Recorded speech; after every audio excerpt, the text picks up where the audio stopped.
Central Oregon is one of those places that just makes you feel good to be there. One thing's for sure, it's definitely a land of extremes. Its beautiful high desert can be dry and dusty, or it can be cold and snowy. And over the course of this 3-day trip, Central Oregon threw both of these extremes at us. On the first day, we were on dry and dusty trails, and about halfway through the trip, we were on snowy trails. Drastic weather changes like that on a trip always make things interesting, especially on this particular trip because we had planned to do some hill climbs, which we went ahead and did, and we made it to the top of some of those hill climbs, and we also made it to the bottom of some of those hill climbs. That's what's called being a multi-directional hill climber. More importantly, we met some nice people, we cleared some trail, we stopped at a winter shelter, we explored a cave, and we had some good laughs along the way. My good friend John joined me on this trip, as did Sydney the adventure dog. My brother Steve did not make it on this trip, some lame excuse about fabricating something. Here's what he said when I invited him. I'm welding! Not being there, Steve did manage to end up on the wrong end of a few jokes during the trip, so hope you enjoy this video, Steve. And for everyone else, hope you enjoy it as well, and here's how the trip began. All right, well, on day one, the plan was to meet John on the trail in Central Oregon. That's him in front of me. Two Johns, both of us in white 4Runners. That shouldn't be too confusing, right? Well, anyways, the John in front of me had lined up several hill climbs for us to try, so the first order of business was for us to drop into the Valley of Rollover Wrecks. Not sure why they named it that. But after carefully looking around and doing a serious game of rock, paper, scissors, the other John determined that there was no good reason why I shouldn't try to climb one of these hills. John then took the GoPro and headed up the hill and said something about my seatbelt, but I couldn't really hear it. When he got to the top, he yelled, "Send it," and so I did. Across from the vehicle that was rolled down the hill, he's gonna give it a try. Well, GoPro always makes things look flat, but this was a fairly challenging hill. The trick is right here. You come up on the right-hand side, but then you have to hop across a ditch and go up on driver's side where you can find some traction. If you do that successfully, you get to the top. And if you don't execute that successfully, this is what happens. Now, this didn't actually happen in real life. This is just a reversal of the video. But John and I looked at this section of the hill and we decided we didn't want to back down it if I didn't make it to the top, because I think a lot of the rollovers happen when people try to back down these things, so we were just going to winch to the top. And this brings up just some random hill climbing tips. You want to avoid off-camber side slopes like the plague. Tackle your hill climb straight up and straight down. Rollovers happen when you get sideways. If you think it's too steep to safely back down, look for options to winch over the top. That's what John and I did on that last climb. He had his rig up top ready to go. And since we're talking about winching, you know, John and I did have a conversation, and we thought in the end that it was good that my brother Steve didn't come on the trip, because there would have been a lot of winching. You know, we would have been winching Steve up these hills up to the top, and he might have felt bad about that. So here's what John had to say about it. I'm glad Steve didn't come. Yeah. You know, the only advantage is that if Steve had come, we would have gotten to use his winch and done a recovery stint for Steve. We're just giving you grief because we missed you, brother. Hope you're on the next trip. Okay, here's John and I getting ready for the next hill, which is just a bunch of loose stuff. I think that switch, the left turn is going to be the hard part. I agree. See the big divot after the turn? See the big off-camber divot? Yeah. See the big entire truck drops in the whole divot? With the big boulder? That one? Yeah, I see it. Well, John took off up the hill, and this hill was the perfect example of a hill with deep humps and hollows, moguls, filled with loose stuff. And two of the main reasons you will not make it to the top of a hill are not enough traction or not enough momentum. So by knowing your ground contour, you can maximize traction and maintain momentum, in theory, right? John just did a good job of that and got to the top of the hill. This is me going next. So I was talking about how to keep traction, but on the other hand, sometimes it's just a good driver, like my brother Steve, knowing how to carry momentum when traction is gone until the tires reconnect. And that's a thing of beauty to watch, but it all begins with the basics. After the hill climbs, we then did a walkthrough of a lava tube cave that was nearby. Yeah, we did a cave. There's a lava cave you had to rappel into. Oh, shit. You know, this thing was here. Okay, so we normally don't do established campgrounds. We only do dispersed camping, and we only do dispersed cabins. And this is my friend John's humble, rustic, dispersed cabin somewhere in an undisclosed location in Central Oregon. And my friend brought me this economical wine that we should share with our steaks. And there are, so tonight we're staying in this, as I said, humble cabin, which I'm going to show you. And Sydney, the adventure dog, is with us. You stay right there and do not eat our steaks, although there is one for you, but I'm going to move that over just so there's no accidents. And we're going to enjoy the night in the rustic dispersed cabin, and tomorrow do some overlanding.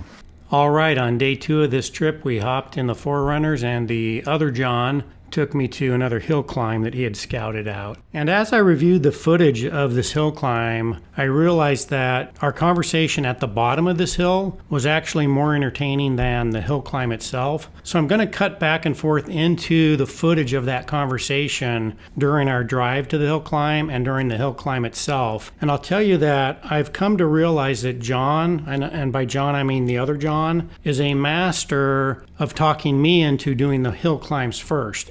All right, here we are at the bottom of the hill. What do you think? This would be obstacle number 1 of the day. Tell me what you think of it. It looks rocky, loose, and steep. It's formidable. Is it? Have you been up it? About On a motorcycle? motorcycle. It looks. It was not easy. It looks rock crawler worthy. Yeah. So I guess the story is this guy tried it, Yeah, he didn't make it. didn't make it. He And was the last guy who tried it. is that the last? Hard. This is the last Forerunner that Yeah, tried it. Yeah. Yeah. So I'm willing to watch you try, John.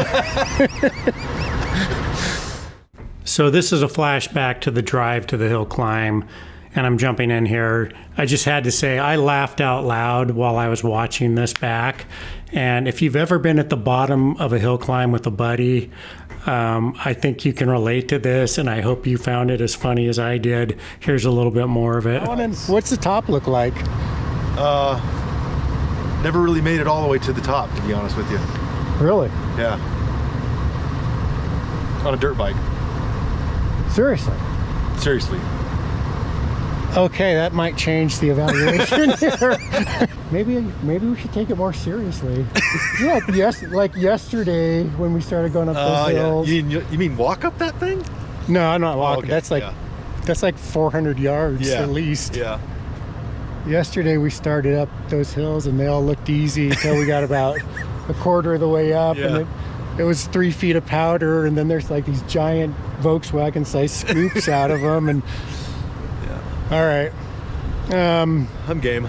Yeah, no, I think we can start, and then it's just kind of picking our way through it. Yeah. I think the guy without the locker should go first. Certainly. So Certainly. Well, let's just go see. I'm concerned about that giant one Yeah. in the middle right Yeah. up there, because I tend to leave big diff scratches. It's my signature move. What'll be really cool is if we don't make it and we get to back down over that rock. That'll Yeah, be cool. there's no other way down, is there? You're not turning around. If you turn around, you roll. Okay. We're gonna try. What do they call this? It's a very serious chance I'm going to chicken out about 50 yards up there. All right, with that careful deliberation with the other John, here we go up the hill. These are the initial big rocks that we have to clear. Here I go with Sydney, my co-pilot. Sydney, this is a big rock here. So we're gonna be going up right here. Up over the big rock. Come on, up over.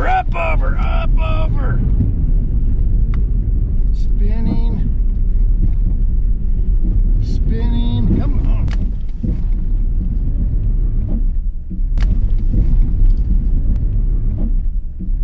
Slowing it down. Let's back it up. If I could get a look at it over the hood. Ho, Sydney. Oh man.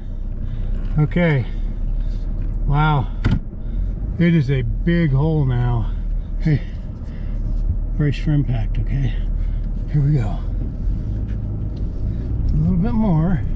Here we go. There we go. Just a little more juice. And right over it we went. After the rock obstacles at the bottom, the top section was pretty doable. But I'll tell you what, we dug a hole right in front of that big rock. It's gonna be tough for John to get over that. He doesn't have a front locker. Well, John managed just fine. In fact, he made it look easy. But I have to say, right about at this time in the trip, I'm on high alert because I've been to 2 hill climbs. Both of them have had wrecked and rolled cars there. And tomorrow we're going to another hill climb. If there's a wrecked car there, I'm going to wonder if I'm being set up for some kind of practical joke and my brother Steve's going to show up and I'm going to be punked. Well, all right, the other John is going to top this hill. As you can see, he's doing a great job. And then, as I mentioned at the beginning of the video, we are going to drive into some very snowy roads. What we're doing here is trying to work our way to a winter shelter. It's sort of a 3-walled log cabin structure with a wood-burning stove in it. Well, we didn't expect snow, and we did not expect this, so we're gonna winch it out of the way because neither one of us brought a chainsaw. Got it? Got it. Step out there. Titans.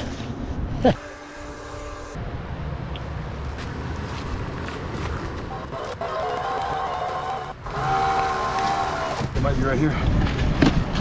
Oh, that's exactly the one I have. Steve would be proud. Steve would be proud. Safety first.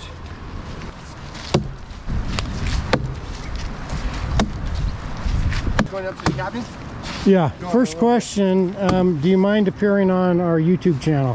Yeah, sure. Okay, I'm John. This is Tim. John. This is John. Your name? Oh, Tim. Tim? Yeah. Our new friend Tim. Yeah. Yeah.